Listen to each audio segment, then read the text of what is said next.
Mon corps est comme de la gélatine. Je suis de nature piquante. Il m'arrive de briller au fond des mers. Je suis la méduse. Ne vous fiez pas à son corps mou et translucide. La méduse a fait son apparition il y a près de 650 millions d'années.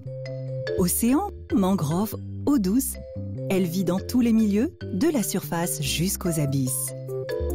Il en existe près de 1500 espèces, des microscopiques aux plus grandes qui peuvent mesurer jusqu'à 10 mètres. Attention à leurs piqûres. La plupart sont inoffensives, mais certaines peuvent être mortelles. Savez-vous qu'il existe un point commun entre la méduse et un parapluie? Toutes les deux sont constituées d'une ombrelle et d'un manche. La plupart des méduses ressemblent un peu à un parapluie. Au début, on a l'ombrelle, qui en fait est constituée à 98% d'eau. Ensuite, le manche, c'est le manubrium.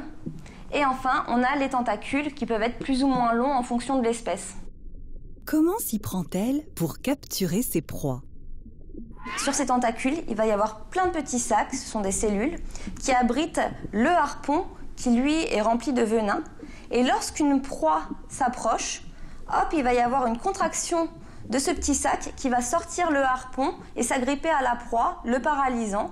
Elle va ensuite ramener sa proie à sa bouche, la digérer, et tous ces déchets vont ressortir par le même tuyau. En fait, sa bouche et son anus, c'est la même chose.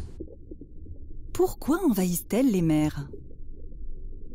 Il y a eu des recherches et on s'est aperçu que la surpêche n'y était pas pour rien. Comme on enlève plusieurs poissons qui peuvent être prédateurs de la méduse, elle se développe mieux. Il suffit que le réchauffement climatique joue un petit peu parce que plus elles arrivent dans leur température où elles se sentent bien, plus elles vont manger, plus elles vont grandir, plus elles vont se reproduire. Il y a aussi, lorsqu'il y a beaucoup de déchets qui viennent dans la mer, donc une grande croissance et beaucoup de multiplication.